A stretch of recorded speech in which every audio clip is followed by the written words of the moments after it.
Good afternoon, Anthony. Good afternoon, Mr. Porky. How are you? I'm all right. What you on with? Okay. Subdued, as you probably know. Good. Subdued, yes. Just getting tracky top on. Uh, he, my mother thinks they look too bob in a vest. Your mum always thinks that, isn't it? The thing Yeah. about your mum is that you never go past 10 or 11 years old with her, do you? No, Oh, even if you're in your 50s.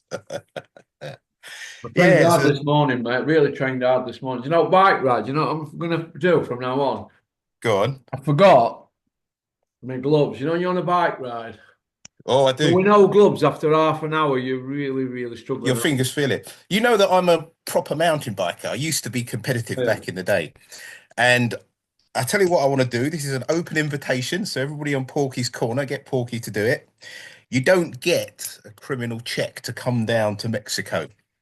And I've got some mountain bikes, and I'd love to take you on some of the trails. I Yeah. could tell, I'll tell you why. I could tell from you sent me some very short, 1 minute videos of you on the bike.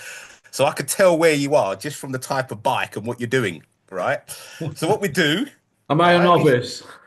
look, all right then, Porky, get me on the snooker table against you. Oh, my I've eyes are seen I've seen your stuff and you are mustard. You'd be a perfect hustler, you would be, right? I've got no So it's safety horse game, kid. I've got no safety game. yeah, but it's horses for courses. Well, did Alex Hivings have a safety game? Do you know what? Actually, and snooker fans will back me up with this. Alex Higgins had an all-round game, but everybody thought He that was he just just went all for it because when he went for stuff, it was like he's called a shot maker.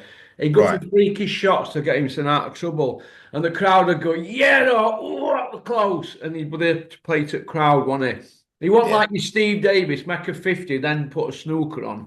He liked correct. to open the balls up. So he did have a fantastic safety game, and it's the best game Davis has ever played against. But he wasn't renowned for that. He was renowned for being a shot maker, one of those special Because he moments. had this because he had the guile and the balls to do stuff, probably because he was half cut in most of his games, isn't it? Yeah, probably. Yeah, probably because they were steaming.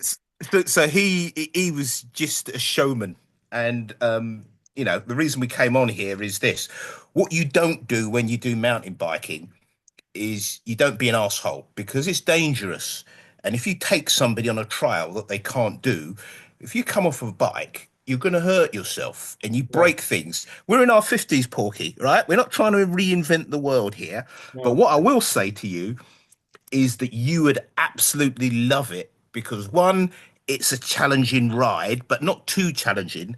And two, when you do it in places like Mexico, you're going to be passing cenotes that have got alligators in or crocodiles in. I'm going to say, you're right. Make sure you make this right turn because if Lots of crocodiles in Mexico. oh yeah, you got crocodile, 15-foot crocodiles. You got all I of them thought in they're there. only like in Florida and No, Australia. no, no, no. You got them here as well. Go and look it up. Go and Fucking look it up hell, on the mate. on Google. You've got huge crocodiles here. Oh, mate, I'll be sweating there out like that. Yeah, but what you do on the trial is that now, when you know it's there, you don't be silly. You don't go thundering down the hill and miss your braking point. You make the turn, right? And as long as you make the turn, you're fine. And then you see, I've seen jaguars and everything else. Jaguars are big cats. They're massive, but they don't bother you, Porky. They put it this way.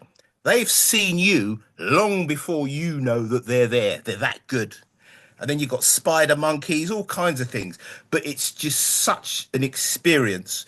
And because obviously I know the trials, you take somebody to a trial of where their standard is. It's as simple as that, isn't it? Right. And you like it. And not only that, I'm a part of a bike club, so we've got lots of different bikes here with the saddles. So you would love it. And it's not going to be like the American Sounds arseholes who like are a going to. bad day in jungle, this with all these spiders and jaguars and crocodiles, mate. What are you doing to Well, me? it's all good fun because, as I said, when my girlfriend was down, she likes to walk, and so I thought, all right, then, well, let's go for a walk through the jungle. And what I've done, I've picked up some sticks, and I'm constantly looking around. And she's going, "Oh, why are you so circumspect?" I said, "Well, they're real big cats and stuff here, right? And the point is, we're on foot." So you're not making any noise to scare them away, right? And not only that, they actually can stalk you because when you're on a mountain bike, the speed that, good riders go at, right? Not many animals going to keep up with you. Plus, you're making noise, right? So I said to her, it's a lot more dangerous to do this trail by foot than it is to do it on a mountain bike. Right, well. Okay, right then, we're going to get stuck into this. Big Sure. George Foreman passed Oh, away, 76-year-old. His record, yep, 76 and 5, yep, 68 KOs, 90% KO ratio. yep. For a man at 217 pounds when he beat Fraser. So do we need these big 300-pound men? Absolutely not. Absolutely not. And I've had a very subdued weekend, as you know. I haven't even watched your videos, Porky. I was that subdued about it. And I'll tell Yeah. you why. I never met George Foreman, but to me, he represents the end of an era, right? Because I mentioned to you last night, I was watching When We Were Kings about the Rumble in the Jungle. And I was also watching another film, another documentary. I'm sure you know what it is. Remember The Champions Forever? Absolutely brilliant insight into the five legendary 1970s heavyweights. And as you know, Ali was on it. Of course, Foreman was on it. Joe Fraser's on it. Kenny Norton's on it. And the Right. last man, who's the only one standing now, is Larry Holmes. He was in it. But Holmes was right towards the end, and he only ever fought Ali. He didn't fight. All the others fought each other two or three times. And the point is that effectively he's the last one of those absolutely great 1970s heavyweights. Not only that, Porky, the reason I'm really sad is like you, I love boxing. And George Foreman was such a feel good story about boxing, wasn't he? No PEDs or anything like that. He was a monster in the ring, superbly talented, very underrated actually as a boxer because there were such other brilliant boxers at the time, right? Joe Fraser, brilliant boxer. Ali, the best ever boxer that you saw. Kenny Norton, a very, very, very difficult boxer, very awkward. And as you know, Larry Holmes himself, who was Ali's chief sparring partner.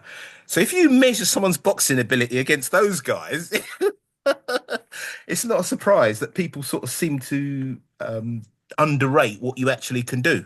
But as I said, he's such a feel-good factor for boxing.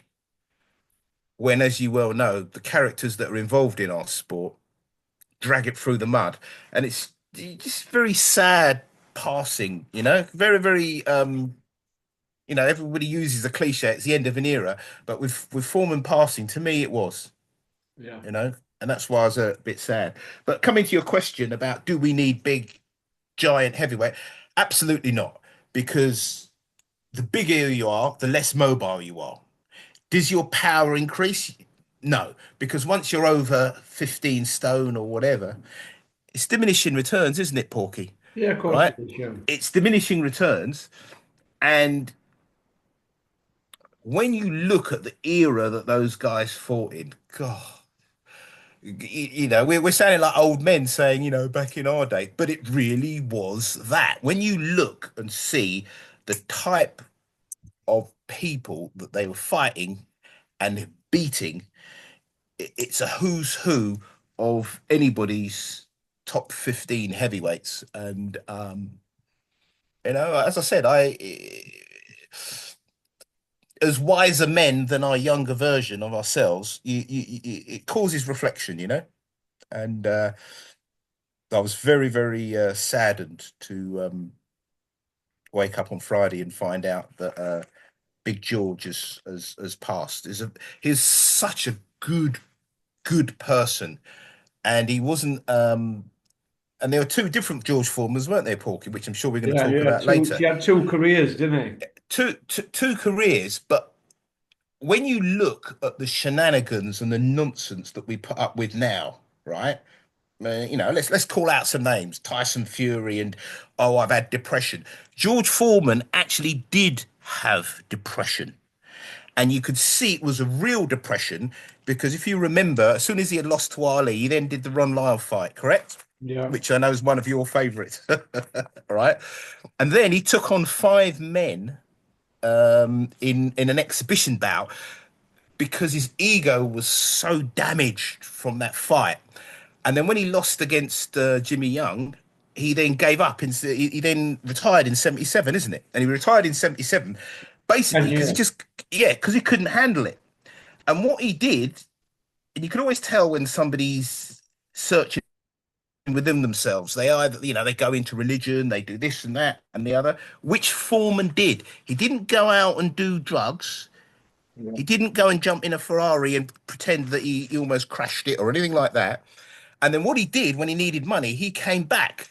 And in my opinion, his win over Michael Moorer, right, 20 years after he lost to Ali, was an exorcism of ghosts that Ali had done. And what's ironic about that is exactly what Ali did to him in 74, he did to Moorer.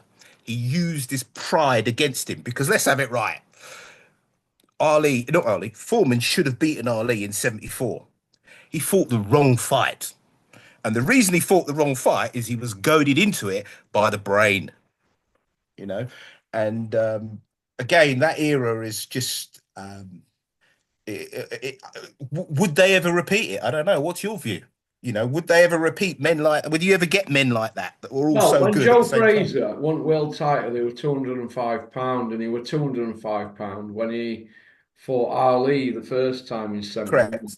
When he fought Yeah. Fraser, he was 215. When he fought Right. Foreman, sorry, he was 215. 215. That's in Foreman was Kingston. 270, when he 15 and a half stone, right? Yeah. Now, that for me, as we were speaking about weight, is enough. And 16 stone for a 6 foot three, no more than that. Well, that's Yeah. for Usakis. That's perfect. You've got right height, right weight to move. Now, Yeah. these Move really, and you've got power. You've got the weight for the power. yeah. When you're 20 stone, 19 stone, you're carrying that bit extra, and you can't get your punches off as fast. And are you going to punch any harder anyway at that? You might be lifting more in weight, but in the gym on weights or strength training, but are you going to punch any harder, and can your punch get there as quick? No, I don't So think so. getting back to the weight thing, I think they're too big nowadays. Yeah. Martin Coley, Dylan White, Miller, all them big Joshua. lumps. Joshua's too big as well.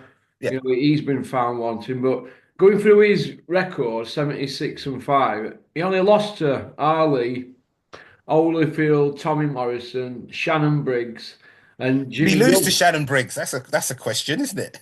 They A lot lost of to people. Shannon Briggs, a Yeah, mandatory team. yeah, he lost, but it was a debatable decision in my mind. Yeah, it was debatable, but he lost to him in Yeah, record books. And Jimmy yeah, Young was just maybe a contender. He wasn't a world champion, but the others were all cor- world champions at some point in their careers, former, correct. current, and future. He went on to get 7 wins over champions, former, current, and future. Yeah, Same as Agler, Nigel Benn, Ray yeah, Leonard. So that's a good yardstick. But in today's sizes, he'd be classed as a small heavyweight, wouldn't he, George yeah. Foreman? He's Usyk size, isn't he? Yeah. Slightly taller, Uh, probably than Usyk. Made 200 million off his grill, more than he made in ring. It's more Uh, than that, I think, Porky. It's more than 200 million, probably. That's the figure they say. But yeah. again, one of the reasons why I'm so subdued about his passing is time and time again, particularly with heavyweights, right? You always see that they always fall on hard times. Promoters mentioning no names, ripped them off or betrayed them. Their trainers may have betrayed them. And it's such a feel-good factor for boxing that George Foreman has come out with the grill and has absolutely made generational money. And not only that, he wasn't an arrogant prick with it, was he? He's just a Very very, humble. very humble. If you, as I said, I was watching the Champions Forever, and I was watching the When We Were Kings, and there's 2 points I want to make. The first point in the champions forever is at the end, George Foreman says, listen, I just want to be mentioned with Ali, Fraser, Jack Dempsey. I don't want to be known as the greatest. I want to be known as a good boxer and whatever.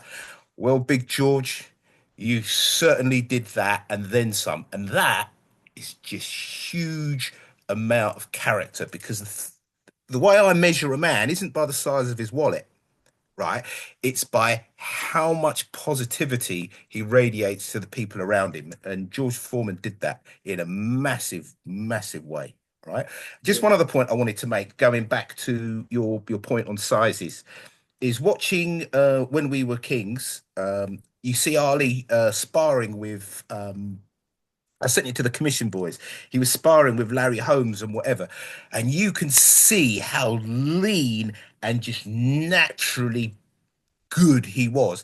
And he was what, he was 32 for that fight, wasn't he?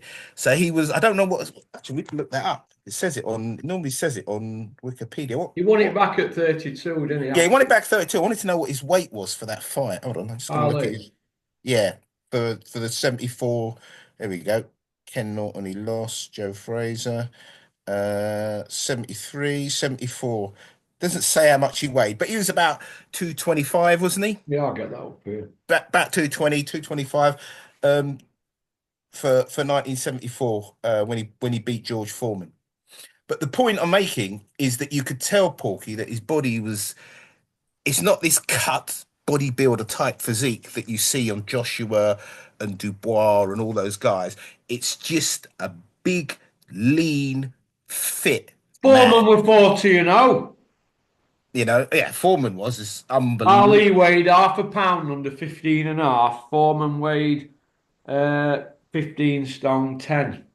Yeah, So Foreman had 3.5 pound on Ali, and they were the same height. So Ali was the correct. biggest guy at the time. Then when he Correct, really, yeah, because a lot of people didn't realize that, and I they all tell you kept when I saying he's going to get killed and this and that, and he's taking it because of what they did to Joe Frazier. That, but styles make fights, don't they? yeah, and Kenny Personally, Norton. let me just add this to you, Anthony. Personally, I don't think Joe Frazier recovered from the first count he had in the formal fight, and I just think it was just a case of Yeah, like the Joshua Ruiz one, wasn't it? He just kept piling it yeah, on him, didn't yeah. What Ali did again in the When We Were Kings is he was talking about, I meant to be a sacrificial lamb and this, that, the other. He goes, you forget that I've beaten guys that were bigger punchers than George Foreman, Sonny Liston, better boxers than George Foreman, Sonny Liston, and look what happened. And as we both know, the reason he beat Liston was because of his unbelievable movement. But what Ali had, which very few other boxers have, Floyd Mayweather has got it a bit, had it a bit, right? Is the boxing brain to work out how to win, right? And that is what makes an all-time great. And you saw that with Ali because he realized he is not going to beat Foreman in a firefight. He's not going to outstrength him. It's in the middle of the jungle, which is humid, and the humidity, Porky. Oh, trust me, when I take you riding, I want to hold you to this, right? I'm going to insist that we have 2 liters of coconut water because riding like we're doing in what you do in England is completely different to riding in a jungle trail because it's twice as hard because of the humidity. Ali was boxing in that and he quickly realized I'm going to have to come up with a strategy to burn him out and save me. And he did that on the fly. And that is what makes somebody an all-time Well, great. he told But them all they were going to dance, didn't he? But he didn't. He went to ropes, didn't yeah, but the thing is as well, in order to have an all-time great, you have to have a dance partner that is just as good. And Foreman was just as formidable an opponent, and he was. he? Okay. The Larry Holmes fight and the Foreman fight. We never got that, did we? We didn't get that, all right? Not sure why that I think was. he was because he was a similar style to Ali. Or Holmes, Yes, that is. yeah, Holmes was a very, very similar style to Ali because Holmes, I remember seeing footage where Holmes said that he knew that he could beat Ali from about 70. He said from about 76, he knew he could beat Ali. Why? Because he's in the ring with him all the time.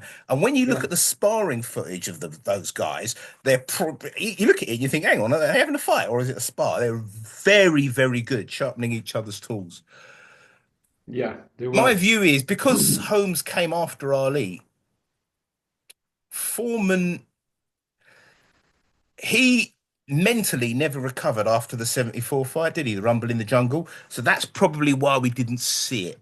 And by the time he had come back, Holmes was already out the door, isn't it? So Yeah. effectively, Big George's hiatus was when Holmes was in his pomp, but they weren't the guys that kept the you know, like they're not the prima donnas of today that just kept missing each other because of being scared or paydays or anything like that. They all fought. So my view is it's just that where Foreman's head was, he, that's why that fight didn't happen. But it'd have been very good to see. I tell you what, I would actually think. I would actually say that if they fought in the 70s, I would say that Holmes beats Foreman. However, George Foreman Mark II with the brain on, and I'm one of the few that agree with him because George Foreman, when he was in his 40s and fighting in the 90s, he said this Foreman would beat the younger Foreman, and I agree with him. He was smarter and didn't throw as many punches and more Oh, economical, wasn't he? beautiful. And the thing is, could you imagine the brain that Foreman had on him in the 90s? Put that in his 70s body, and you've got a universal soldier then, haven't you? Okay. Where would you where would you put Foreman against these guys here? Dylan White, Derek Chisora, Big Meat, Anthony Joshua, Wilder and Tyson Fury. What about them five? Would he go through the lot of them? Wipes them all out, and I'd say he wipes them all out. At the peak, all these at the Yeah, peak. absolutely. Wipes them all out. George Foreman was. Let's have it right. Come on, Porky. Your favorite fight with the Rock'em and Sock'em, right, against Ron Lyle. Ron Light. Fo Not my Foreman, favourite, it's Dennis Hobson's Dennis is, but favourite. you didn't watch it, But did it you? was Dennis's dad's favourite fight as well, so. Right. He fell face flat on the canvas, right? And Mm. normally when you see that in boxing, the referee waves that off, right? Because you're unconscious before you're hitting the deck, right? Because your hands will come out. He gets up from that to return the favor. That's heart. And I'm not being funny, Porky. Have we really seen that heart from any of those fighters that you've mentioned? Maybe Tyson Fury, but he's the only person he's really fought or he's had to do it are not all-time greats and are not Well, he's been down proper 8 times, champions. hasn't he, Fury? Correct. And and he's known for getting up from Wilder's right hand. Well, I'm not being funny, Tyson. If you're that good, why is Wilder catching you with the right hand? He can't box eggs. Yeah, well, that was slide, but that's when everybody realised that Fury's had to adapt his style. He was that look, Fury's been there to be hit in recent years, whereas before he had that irky jerky style where he just went missing or he'd fumble his way to a point spin. You see where I'm coming from? He's Correct. there to be hit now because his legs have gone. A bit like Ali. He was Yeah. there to be hit in his second career, wasn't he? Because he couldn't dance. Yeah. Yeah, he could because he couldn't move, but again, he adapted Yeah, he for adapted. it. Okay. Most memorable night? You'd have to say Michael Moore or the Ali loss, would you? Both of them are equally the same. In my opinion, I call them tongue He in lost cheek. every second of that Moore fight until he knocked him out, didn't Yeah, yeah, but he did that deliberately. Have you seen that there's he? Yeah, the two documentaries on YouTube about it? Have you seen them? yeah, yeah. And he had a plan, and that's why I call the first fight the Rumble in the Jungle Mark One, and I call his Mora fight the Rumble in the Jungle Mark Two, simply because the very same tactics were used, and what it was is that his loss against Ali was because he was fighting with his ego and he said, "Oh, I'm not going to pace myself. I'm KOing the guy." And that was a trap that Ali had set and it worked beautifully. It was just poetry in motion. And Foreman himself says, "Well, that's what I did." And when he was talking to Angelo Dundee and people were saying, "How are you going to get Michael Moorer, who outsped Evander Holyfield, how are you going to get him to stand in front of you?" And Foreman said, "Gee, wait and see. I'm going to do it." And what he did is he had a plan of not putting all the hot sauce on his punches, pretending that he hasn't really got it in terms of speed. And then what he's doing is manipulating Mora's movement with his left hook and all kinds of things he's doing. And then when he notices Mora Getting a little is bit not it, closer. it is getting a bit closer, being a bit clumsy and not respecting his power, and obviously depleting in energy because it's going through the fight, he then puts it Put on some him for mustard one on his round shot. and then another round. Because if you remember, in the round where he knocks him out, he says you see it. He says he hits him and it was on his forehead. And he said he could feel it in his hand, so he knows what it's like to make a knockout. He said, so what he then did is he just lowered it a couple of inches and did exactly the same punch. And that was all she wrote. It was deliberately done, right? And you got to rate the guy for it. You really Yeah. do have to rate it. So I actually call it, he was in two Rumble in the Jungles. And you could see that you could see what it meant to him because he didn't raise his hands. He just looked to the sky, and then if you notice, he went back to his corner and he knelt in the ring. That ghost that Only he 'cause he had. knew how much, only 'cause he knew how much money you were going to be getting. Well, that helped, doesn't it? No, the point is Mora underestimated him, didn't respect him, and paid exactly like what happened to Foreman 20 years previous. Okay.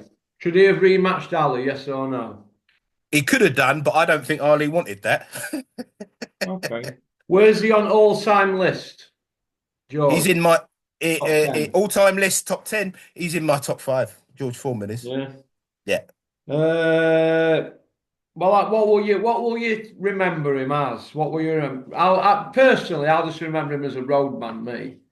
right. Uh, I remember him as the finished article of what boxing can do to somebody who was going down the wrong path. He's to me, he's just the perfect good story about boxing. Troubled youth, seeks guidance, finds the right trainer. And a lot of people don't realize with George Foreman, he was only boxing for 18 months before he won the Olympic title. People don't yeah, realize that, right? He only had 20 fights. And not only that, he was actually sparring Sonny Liston as an amateur. yeah, he won't Un- getting knocked about. Unbelievable. But the thing is that, and he what he did is he mimicked the Sonny Liston aura of being the big bad wolf, isn't it? In his first incarnation. But my view of George Foreman is that I'll remember him as the good time story of what boxing can achieve, both in and out of the ring, because his experiences in the ring built him as a man outside the ring. And he comes and says, "Oh, I hated Muhammad Ali." And then he said, when he retired, he became my very, very best friend. We'd speak every day. We'd talk about religion with this and that and the other.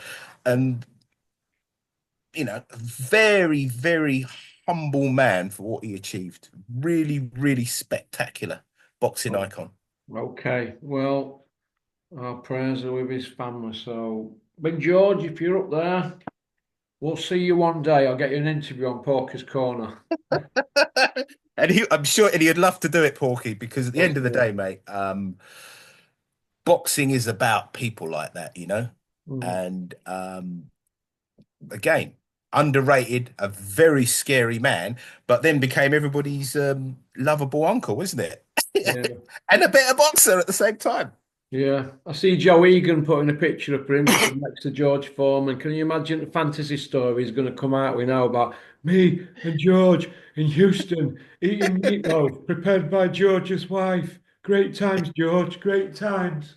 You can Then imagine, yeah, can't he's going to you? be saying that him and what was it But, Dick Sadler and Angela oh Dundee. God! Well, he's not going to be there to backstore it. So imagine that. Get ready for all the waffle.